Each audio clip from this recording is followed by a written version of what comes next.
अस्सलाम वालेकुम नाजरीन, आप देख रहे हैं आइज़ ऑफ पाकिस्तान और मैं हूं आपका मेज़बान नवाब अहमद। जिस मुल्क में इंसाफ का निज़ाम इस कदर बुरा हो कि जिस शख्स का इंसाफ होता है वो मर चुका होता है, जब उसका नाम आता है उसकी फ़ाइल ओपन होती है, पुलिस की मिली भगत कह लें या कुछ और। ये भाई मुतासरा भाई हैं, ये बल्कि जिस फैमिली के पास हम मौजूद हैं उकाड़ा के नवाही कस्बा है हुजरा शाह मुकीम, जहां हम मौजूद हैं इस वक्त। मुतासरा फैमिली के एक बेटा भी मौजूद है जिनके वालिद नाबीना थे, जिनको कत्ल किया गया, और भाई भी मौजूद हैं। भाई से जानेंगे इनको भी तशद्दुद का निशाना बनाया गया। आइए इनसे जानते हैं आखिर ये सब जो हुआ इन्होंने क्या देखा अपनी नज़रों से। अस्सलाम वालेकुम। ਵਾਲੇਕੁਮ ਅਸਲਾਮ। ਅੱਛਾ ਭਾਈ ਜੀ, ਤੁਸੀਂ ਇਹ ਦੱਸਿਆ ਜੇ ਜਦੋਂ ਇੰਟਰ ਇੱਥੇ ਦਾਖਲ ਹੋਏ ਆ, ਕੀ ਤੁਸੀਂ ਦੇਖਿਆ ਸਾਰਾ ਆਪਣੀ ਜ਼ਬਾਨੀ ਬਿਆਨ ਕਰੋ। ਸਰ ਮੈਂ ਤਾਂ ਦੁਕਾਨ ਤੇ ਬੈਠਾ ਹੋਇਆ ਸੀ ਆਪਣੇ ਮੂੰਹਦਿਆਂ ਨੂੰ, ਇੱਕ ਜਣਾ ਆਇਆ ਮੇਰੇ ਕੋਲ, ਨਕਾਬ ਮਾਰਿਆ ਉਹਨੇ। ਤੁਹਾਡੀ ਪਹਿਚਾਣ ਵਿੱਚ ਨਹੀਂ ਆਇਆ? ਨਹੀਂ, ਮੇਰੀ ਪਛਾਣ 'ਚ ਨਹੀਂ ਆਇਆ। ਪੁਲਿਸ ਵਾਲਿਆਂ ਨੇ ਉਹਨੇ ਟਿਊਜ਼ਰ ਸ਼ਰਟ ਪਾਇਆ ਹੈ, ਪੁਲਿਸ ਵਾਲੇ ਉਹ ਬਣੇ ਨੇ।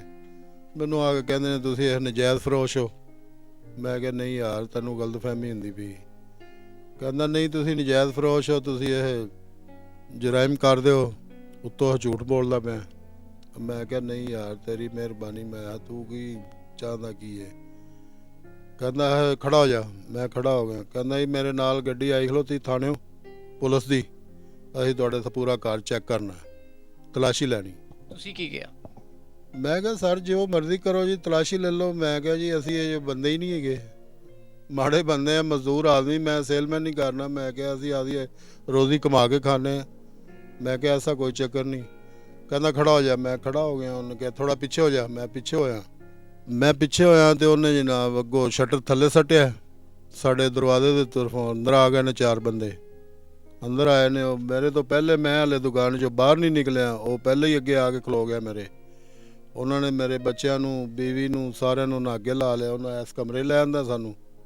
ਇਹ ਕਮਰੇ ਲਿਆ ਕੇ ਤੇ ਉਹਨਾਂ ਨੇ ਜਨਾਬ ਮੈਨੂੰ ਕਹਿੰਦੇ ਜੇਬ ਤਲਾਸ਼ ਕਰੋ, ਜੇਬਾਂ ਖਾਲੀ ਕਰ ਦਿਓ। ਉਹ ਮੈਂ ਸੀ ਜੇਬਾਂ ਖਾਲੀ ਕਰਤੀਆਂ ਨੇ। ਮੈਂ ਜੇਬ 'ਚੋਂ ਸਾਰੇ ਪੈਸੇ ਪੂਸੇ ਕੱਢ ਕੇ, ਮੋਬਾਈਲ, ਹਰ ਚੀਜ਼ ਉਹਨੂੰ ਦੇ ਦਿੱਤੀ।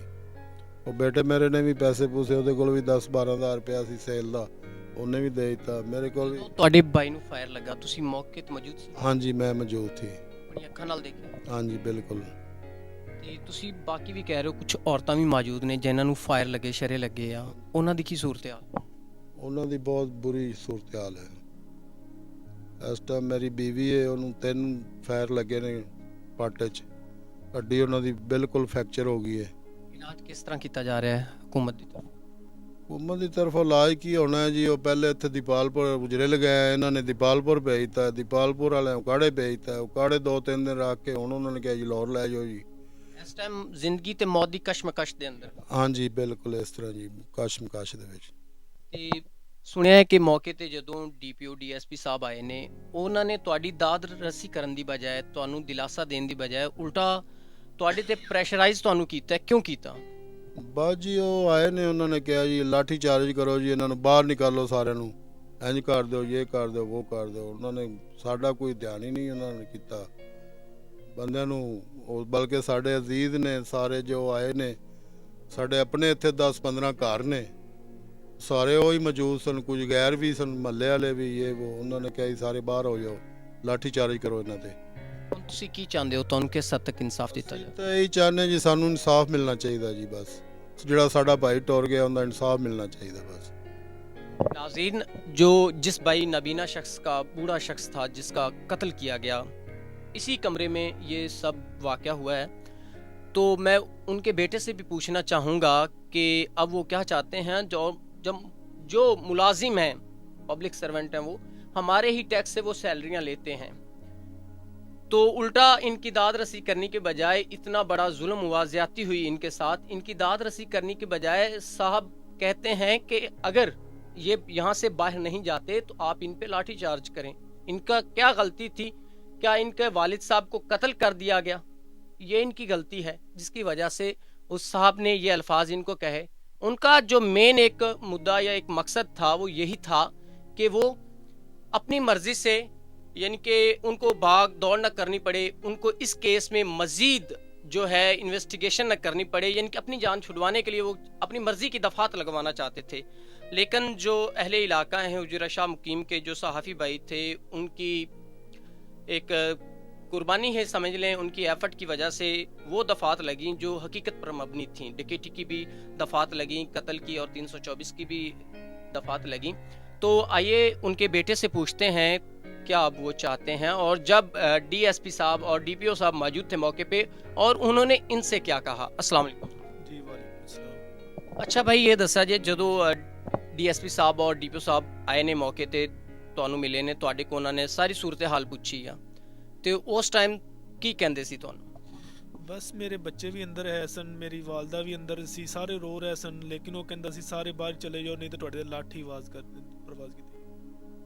ਕਿਉਂ ਐਸਾ? ਤੁਸੀਂ ਉਹਨਾਂ ਨੂੰ ਕੋਈ ਜਵਾਬ ਨਹੀਂ ਦਿੱਤਾ ਕਿ ਮੇਰੇ ਵਾਲਿਦ ਸਾਹਿਬ ਦਾ ਬੇਗੁਨਾਹ ਕਤਲ ਕੀਤਾ ਗਿਆ, ਸਾਡੇ ਨਾਲ ਜ਼ਿਆਦਤੀ ਹੋਈ ਹੈ, ਡਕੈਤੀ ਦੀ ਮੱਦ ਦੇ ਅੰਦਰ ਸਾਡੇ ਘਰ ਦੇ ਅੰਦਰ ਦਾਖਲ ਹੋਏ ਆ?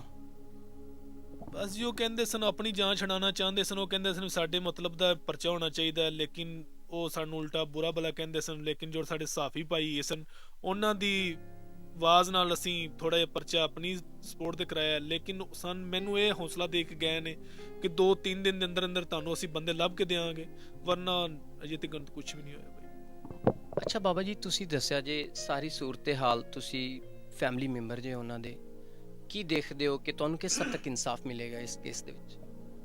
ਜੀ ਪੁਲਿਸ ਦੀ ਤਰਫ ਪੁਲਿਸ ਦੀ ਤਰਫੋਂ ਤਾਂ ਕੋਈ ਇਨਸਾਫ ਨਹੀਂ ਹਾਲੇ ਮਿਲਿਆ, 3 ਦਿਨ ਹੋ ਗਏ ਨੇ, ਉਹਨਾਂ ਨੇ ਕੋਈ ਸਾਨੂੰ ਦਿਲਾਸਾ ਦਿੱਤਾ, ਕੋਈ ਨਹੀਂ ਕਿਹਾ ਵੀ ਅਸੀਂ ਬੰਦੇ ਫੜਨੇ ਆ ਜਾਂ ਫੜ ਲਾਂਗੇ ਜਾਂ ਜੋ।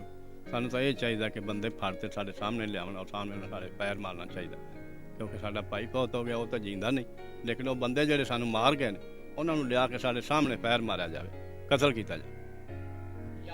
है। ये हमारा मुतालबा है। नाजरीन आप देख सकते हैं तमाम तर जो इनके साथ ज्यादती हुई, जो जुल्म हुआ इनके साथ, रात के तकरीबन गालबन 7 बजे वो दाखिल होते हैं इस घर में। इस कमरे में जहां हम मौजूद हैं, यहाँ पे लेडीज़ भी साथ थीं जो मुतासर हुई हैं उनकी गोलियों से।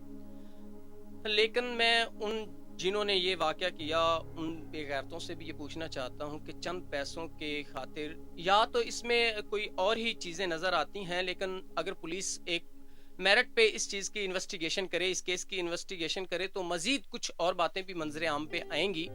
लेकिन हमारे कानून नाफिज करने वाले इदारों को चाहिए कि मेरिट पे इंसाफ करे। जो हमारे गरीब लोग हैं, गरीब गुरबा, जिनके पास इतनी पावर नहीं है कि वो मुकाबला कर सकें किसी भी पावर वाले शख्स का, तो उनको मेरिट पे इंसाफ देना चाहिए, ताकि जो भी मुल्क हैं, जिन मुल्कों के अंदर इंसाफ नहीं होता वो तबाह होते देखे हैं हमने।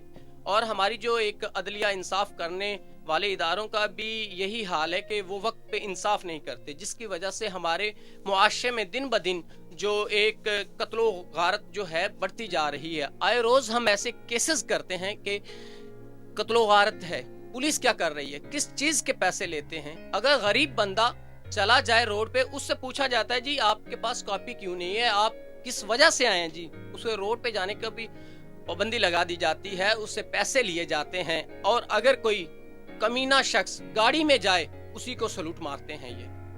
तो मैं अपने इदारों से जो भी इसके रिलेटेड है, पंजाब पुलिस है और अदलिया है, उनसे खास तौर पे रिक्वेस्ट करता हूँ, और वजीर आला चौधरी परवेज इलाही से खास तौर पे रिक्वेस्ट है कि खुदारा नोटिफिकेशन जारी करें, इसी केस को मेरिट पे इसकी इन्वेस्टिगेशन करवाएं, और जिनके साथ मुतासरा फैमिली बहुत गरीब फैमिली है, जिनके साथ ये जुल्म किया गया, उनको मेरिट पे इंसाफ दिलवाया जाए। इसी के साथ अपने मेज़बान नवाब अहमद को दीजिएगा इजाज़त। खुदा हाफिज़।